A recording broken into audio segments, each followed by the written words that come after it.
And that is how a musician gets better as a rocker. Because I say again, you play a jazz line and you do that through, let's say, 4 huge amp stacks through distortion pedals, no one's going to call you a jazzer. You are playing rock music. If the drummer is playing a hard 2 and 4, then you are a rocker. It's not about, let's say, the notes you sometimes choose, and that's why academic music can be learned, but it's about how you play it, and that's the art, and that's why rockers really don't need a school to get better.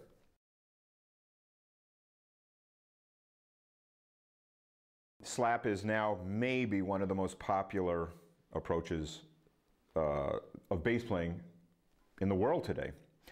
And so many people are involved in it. I wanted to make a comment about the academic approach to this and make the suggestion that you save yourself a lot of money and a lot of time by learning how to slap the way that all the great slappers did, and that's by listening or by sheer invention. If slap is this popular and this important to so many bass players, the pursuit of it can go about 95% listening to records, CDs, observing bassists doing it, practicing it at home, and not spending a nickel for any classroom environment slap learning class. That's a mouthful, but it does have a lot of sense if you think about it, since the slappers by nature is a physical event, and you can sort of interpret this by listening to CDs and by deciding your own particular touch. I've seen guys touch the bass in all kinds of different ways. I'm sure you have as well. Starting as early as Stanley Clarke, Larry Graham, and the late, great Doug Rauch. I mean, these guys pioneered slap, and by doing so, how did they come to this? It was something that they stumbled upon or tried to change the rhythm. I know Larry Graham did it. He's pretty much regarded as the true father of slap. And with one of, I think it was the original Sly Stone band, Sly and the Family Stone. And Larry did it in order to keep time because there was no drummer in church when he played with his mother in church. So Larry would, and keep time. That became the pioneering element. It's something he created, and quite frankly, it was stunning. Today, in my opinion, it's the greatest overdone area of bass playing that I've heard. I regard NAMM shows as the place where you almost cannot hear a bass player play at a NAMM show without slapping. It has become so overly done that as a bassist I kind of chose not to do it. It's a personal artistic choice, but then again, there's a lot of gigs, there's a lot of work, there's a lot of approach to the bass where people must slap, and I don't get that work.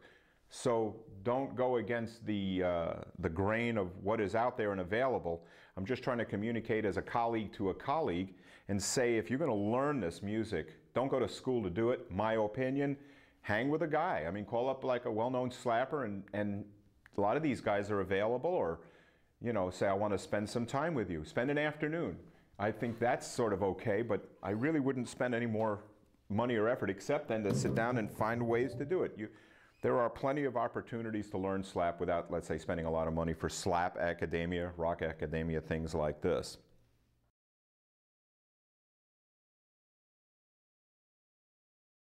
This is a small comment about tuners. I've never used one. Again, I'm referring very specifically to me. Just before we began this segment here, filming this segment, somebody touched the piano, gave me a G, and I tuned my bass. Now, had I used a tuner, I would have the tuner go to, I guess would be dead center A440. And my first question, which has always occurred to me, is what happens if the piano is not tuned to A440? And the interesting thing is if I use the tuner and I'm in tune and the piano is sharp or flat, I have to say I'm out of tune to the session. That's the first and most important reason for me that I've never used a tuner. I understand there's stage requirements on that, and I understand in stage people don't like to tune in front of an audience. I tune in front of an audience. It's not an issue with me, and I will take a moment and I will tune. I've seen that symphony musicians tune in front of an audience for 300 years. I don't think anyone's going to get miffed. So I do tune in front of an audience, and I have no problem with it. But the thing is that the most important element about using a tuner is that you are denying yourself the greatest asset a musician can have, which is his ears. If you are not able to tune your instrument without a tuner, there's a problem here.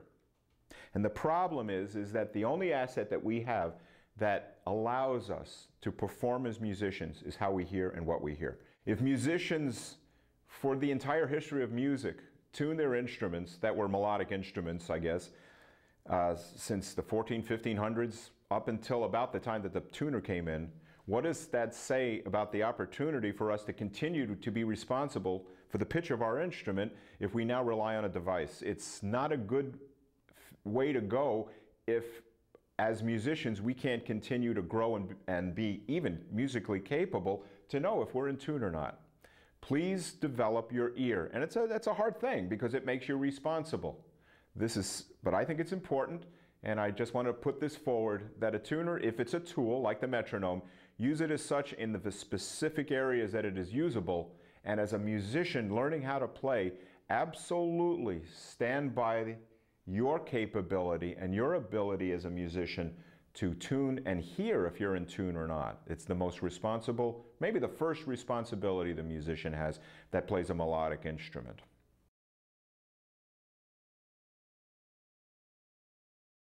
I mentioned in the interview portion of this video how I was not a believer in tablature and how I would suggest that anybody as a musician, again, the academic part of the musician, not ever regard tablature. And the reason is, again, just to clarify and to make sure that it fits in this Players School music principle portion of the video, is that tablature first does not exist anywhere in professional music. It doesn't exist in amateur music.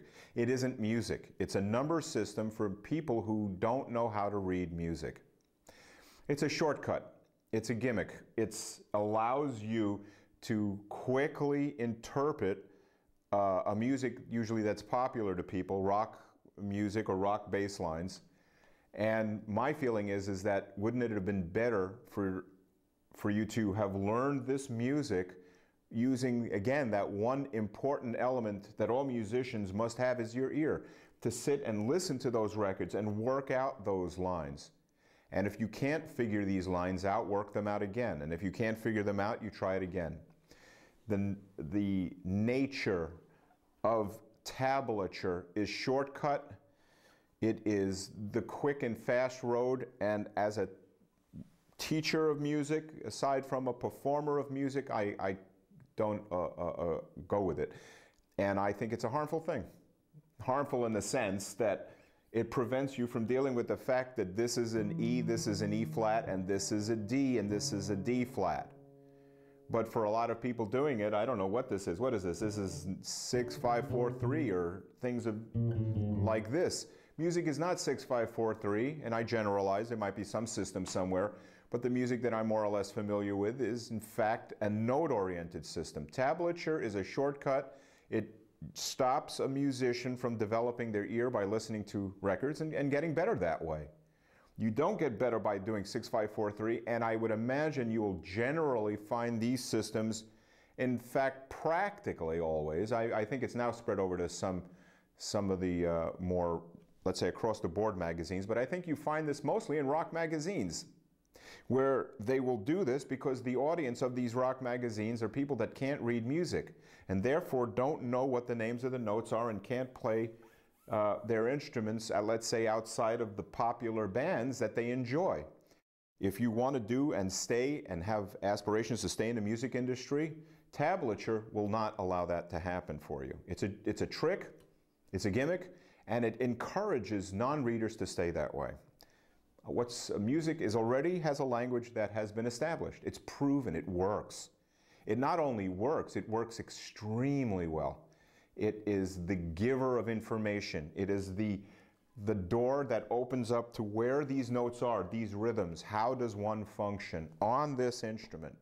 As I said earlier, this thing is an oar. It's a boat. It's a car tire. It is nothing without the knowledge to use it. and express and find ways to work